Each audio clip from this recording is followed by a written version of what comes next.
اسلام کے نفاذ کا طریقہ محمد الرسول اللہ کا کیا ہے، سنت طریقہ کیا ہے؟ کیا آپ نے مکہ مکرمہ میں کوئی سیاسی جماعت بنائی، اقتدار میں شرکت کی؟ یہاں ہماری دینی سیاسی جماعتیں بھی اقتدار کی جنگ لڑ رہی ہیں، تو ان 75 سالوں میں انہوں نے کیا حاصل کر لیا؟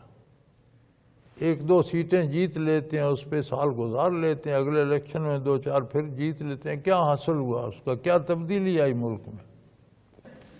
یہ سارا غیر شرعی غیر مسنون طریقہ ہے۔ سنت طریقہ یہ ہے کہ اہل مکہ نے تو منتیں کی، مشرکوں نے تو منتیں کی، وفد بھیجے نبی کریم صلی اللہ علیہ وسلم کے ساتھ کہ آپ ہمارے ساتھ نظام میں بھی تبدیلی کر لیں جو آپ چاہتے ہیں، ایک بات کہ ہمارے بتوں کو غلط نہ کہیں، انہیں جھوٹا نہ کہیں، سچا بھی نہ کہیں، جھوٹا بھی نہ کہیں۔ آپ اپنے اللہ کی عبادت کرتے رہیں، ہم اپنے بت پوجتے رہیں گے۔ آپ نے فرمایا میں باطل کو باطل کیوں نہ کہوں؟ اللہ جب ان کے بارے قرآن نازل کرتا ہے تو میں لوگوں کو کیوں نہ بتاؤں؟ اگر باطل کو باطل نہ کہا جائے تو اس کا مطلب ہے آپ نے حق کو قبول ہی نہیں کیا۔ حق کی قبولیت کی شرط یہ ہے کہ حق کو حق ماننے کے لیے باطل کو باطل قرار دیا جائے۔ تو نبی کریم نے تو کسی جماعت میں شرکت نہیں کی، کسی سیاسی تعامل کی یقین دہانی نہیں کرائی۔ فرمایا میں تو وہ کہوں گا جو اللہ کا حکم ہے، جو اللہ نازل فرماتا ہے۔ ہاں، جو کلمہ پڑھتا تھا اس پر سر تا پا اسلام نافذ ہو جاتا۔ بت پرست تھے، مشرک تھے، لباس مشرکانہ تھے، رواج مشرکانہ تھے، صورتیں مشرکانہ تھیں، تعلقات مشرکانہ۔ جب کلمہ پڑھتے تھے تو لباس سے لے کر خیالات تک، ظاہر سے لے کر نہاں خانہ دل تک اسلام میں ڈھل جاتا۔ جب ان کی اکثریت ہوئی مدینہ منورہ آئے تو آج خود ریاست اسلامی بن گئی۔ ہمیں اگر اسلام نافذ کرنا ہے اور ہم اس میں مخلص ہیں تو یہ جو کہتے ہیں دعا کرو، یہ اپنے آپ پر اپنے گھر پر اسلام نافذ کر چکے ہیں۔ ان کے معاملات اسلامی ہیں، یہ حلال کما رہے ہیں، یہ زکوٰۃ دے رہے ہیں، حج فرض ہے تو کر رہے ہیں، نماز پنجگانہ باقاعدگی سے سارے ادا کرتے ہیں، کھانا حلال کھا رہے ہیں۔ رواج ہندوؤں کے ہیں یا اسلام کے؟ ہمارے تو شادی بیاہ میں بھی ہندوؤں کے رواج ہے، سیرا باندھو، گانا باندھو، ڈھول بجاؤ، یہ کرو وہ کرو، سب ہندوؤں سے آئے ہیں۔ کوئی بار دنیا میں یہ سیرے گانے نہیں باندھے جاتے، برے صغیر میں ہم نے ہندوؤں سے یہ لے لیے۔ مرنے میں جنازے میں بھی غیر اسلامی اور غیر مسنون طریقہ اختیار کرتے ہیں، دعوتیں پکاتے ہیں۔ بابا کئی سال منجی پہ تڑپتا رہتا ہے، اسے 2 وقت کا کھانا کوئی نہیں دیتا، دوائی لا کے کوئی نہیں دیتا، کہتے ہیں مر مگرو لو یار، ایک تے بابا لے دے گیا بارو تھکے آنے آگے اس دی حال لائے گی۔ یہ ایسا ہی ہوتا ہے نا، جب بابا مر جاتا ہے تو سارے گاؤں کی دعوت کرنے کی اور سارے بار والوں کی دعوت کرنے کی پھر کیا ضرورت؟ جو مر گیا وہ غریب تو بھوکا مر گیا، دوائی کو ترستا مر گیا، پھر دعوت کی کیا ضرورت؟ تو ہم تو میت بھی اس میں بھی رسمیں اور رسومات پوری کرتے ہیں، سنت کے مطابق اس سے بھی سلوک نہیں کرتے۔ تو جب دعا کرو اسلام، دعا سے اسلام نافذ ہوگا بھائی۔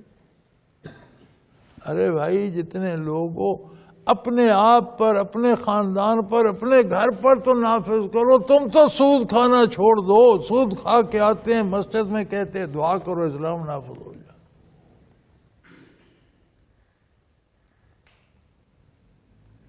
تو اسلام نافذ کرنا ہے میرے بھائی تو اپنے آپ پر کرو، ایک ایک بندہ اسلام کے سانچے میں ڈھل جاؤ۔ جب تم اکثریت ہوگے تو حکومت بھی تمہاری ہو جائے گی۔ اگر یہ 20-25 کروڑ مسلمان، جو پاکستان میں کم از کم 25 کروڑ آبادی ہے جس میں 20 کروڑ تو مسلمان ہوں گے، 5 کروڑ اگر اقلیتیں ہوئی تو غیر مسلم اگر 5 کروڑ بھی ہوئے تو 20 کروڑ، تو 20 کروڑ بندہ اپنے آپ پر اسلام نافذ کر لے تو پھر حکمران انہی 20 کروڑ میں سے نہیں آئیں گے، اسمبلیاں انہی میں سے نہیں بنیں گی، اسلام نافذ ہوگا کہ نہیں ہوگا؟ خود پر تو کوئی اسلام نافذ کرتا نہیں، دعا کرو ملک پر کیسے ہو جائے بھائی؟ جب آپ کا عمل اسلام کے مطابق نہیں ہے تو آپ کا ملک اسلام کے مطابق کیسے ڈھل جائے؟ افراد سے قومیں بنتی ہیں، افراد ہی سے قومیں بنتی ہیں، تو جب فرد درست نہیں ہے تو قوم کیسے درست ہوگی؟ ہماری تو قوم بنی ہوئی ہے آدھا تیتر آدھا بٹیر، کسی کا کوئی رنگ ہے، کسی کا کوئی ہے، کوئی ہندوؤں کی رسمیں اپنا رہا ہے، کوئی انگریز جس کو 4 لقمے کھانے کے 2 وقت مل جاتے ہیں وہ انگریز بننے کی کوشش کرتا ہے، جس کو کھانا مل جاتا ہے وہ فوراً گورا صاحب بننے کی کوشش کرتا ہے، جو غریب ہے وہ ہندوؤں کے رسموں اپنا لیتا ہے۔ نہ غریب اسلام کو چاہتا ہے نہ امیر اسلام کو چاہتا ہے، تو اسلام نافذ کیسے ہوگا؟ یہ تو اللہ کا کرم ہے۔ الحمدللہ کچھ لوگ ایسے ہیں جو دین پڑھا رہے ہیں، کچھ لوگ ایسے ہیں جو دین کی تبلیغ کر رہے ہیں، کچھ لوگ ایسے ہیں جو کم از کم ذاتی طور پر دین پر عمل کر رہے ہیں۔ الحمدللہ کہ ہمیں اس ملک میں اذانیں دینے کی آزادی ہے، نماز پڑھنے کی آزادی ہے، روزہ رکھنے کی آزادی ہے، ہمیں اسلام پر عمل کرنے کی آزادی ہے، کوئی روکتا نہیں ہے۔ یہ بھی اللہ کا احسان ہے، اللہ کریم کا شکر ہے۔ یہ بھی اللہ کا احسان ہے کہ ایک عام آدمی بھی بڑی سے بڑی حکومت پہ تنقید کر لیتا ہے، اپنی بات کہہ لیتا ہے، یہ بھی اللہ کا احسان ہے۔ دوسرے ملکوں میں آپ اس آزادی سے اپنی مرضی سے بات نہیں کر سکتے، یہاں اللہ کا شکر ہے۔ اس کے باوجود اسلام مسلط نہیں کیا جا سکتا۔ اسلام جذبہ ایمان کا نام ہے، جذبہ ایمان دل کا فعل ہے۔ اب دل تو اللہ کے قبضے میں ہے، یا بندہ آپ اس میں تبدیلی کر سکتا ہے؟ کسی حکومت، کسی حکمران، کسی جبر، کسی تلوار سے زبانی اقرار کرایا جا سکتا ہے، دل نہیں بدلتی۔ ایک بندے کو آپ تلوار رکھ دیں کہیں ایسا کہو، وہ زبانی کہہ دے گا، دل تو نہیں مانے گا۔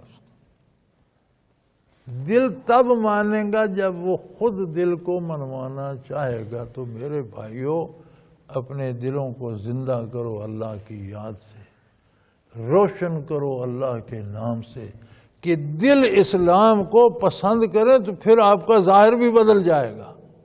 جب دل چاہے گا تو پھر آپ لباس بھی سنت کے مطابق کر لیں گے، جب دل چاہے گا تو آپ کا کاروبار بھی حلال اور جائز ہو جائے گا، حرام پسند نہیں کریں گے۔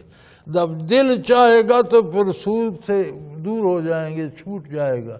جب دل چاہے گا تو رشوت سے، بے ایمانی سے، بدمعاشی سے دور ہو جائیں گے۔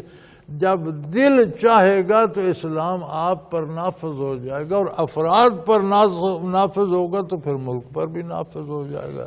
وآخر دعوانا ان الحمدللہ رب العالمین۔